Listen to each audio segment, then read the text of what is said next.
I did what's called a motion logo for Miramax for the film. So now if you go see a Miramax film in the theater, the sort of Miramax thing that comes up beforehand was I did the music for that thing. Wow.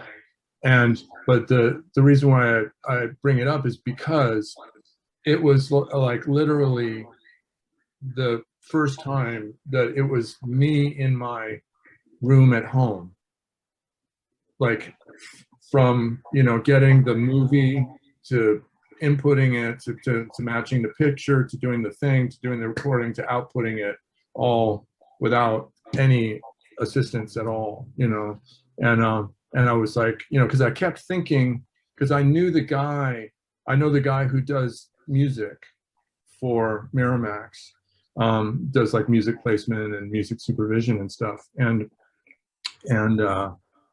he had come to me and said, hey, do you want to try this thing? We're having trouble with the composition on this thing. He said, no favors, but just I'll throw your hat in the ring. And I said, sure, and I thought it would be a good technical test case, and it would be good to deal with all that stuff. And so I just kept making the cut, and I just kept sort of thinking at some point I'll be knocked off the list, even though it's being winnowed down, because it was really me and production houses that were doing it, like where Wow. people do that all day. And so I kept thinking, like this will go away, but I'm learning. But he just kept saying, oh, you're still in there, you're still in there, you're still in there. Yeah, and then I wound up getting it.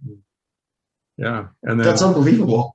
yeah, well, I was totally chuffed. And then it was cool because then, of course, COVID hits, and so we didn't go see anything in the theater.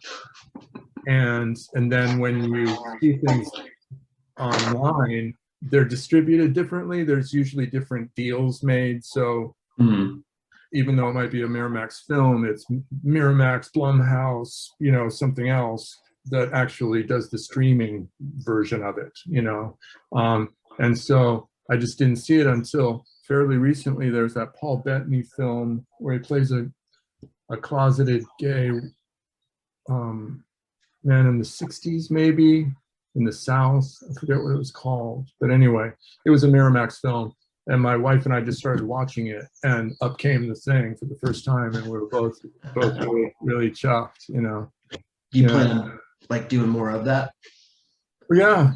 I mean, I'm working with a friend of mine who's getting a film together, and so hopefully that will continue looking the way that it's going to, which principal shooting starts in the fall of this year.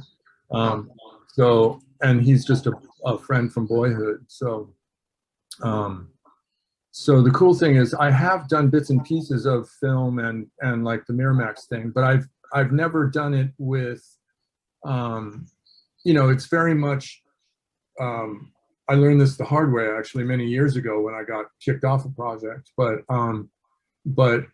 working in film, working in commercials and film and stuff is a totally different beast. And I'm watching a bunch of my peers now learn this lesson because of COVID and everything. All these musicians started moving into this area and trying to do more work this way. Wow.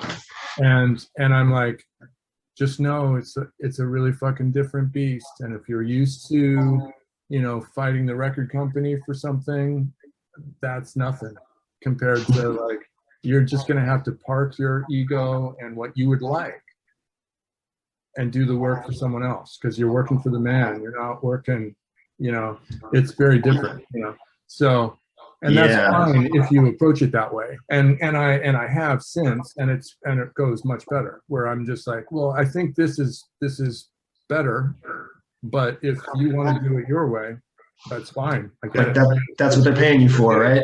Yeah. So, but yeah, so we'll see if I can garner any stuff going forward, because it's also one of those things, because of COVID, a lot of like younger, sexier musicians are moving into this space and trying to, do film. And Yeah, that's your competition. yeah. But do they have the pedigree and the curriculum vitae that you do, though? Do Well, they have that? the hope is that there is a window right now where in your 50s, there are some directors who are going to be impressed with my past more so than the, the hip 20-year-old at this point. Yeah, and their technical wizardry. You'd be like, well, did you have blue hair and play in Jane's? I don't think you did.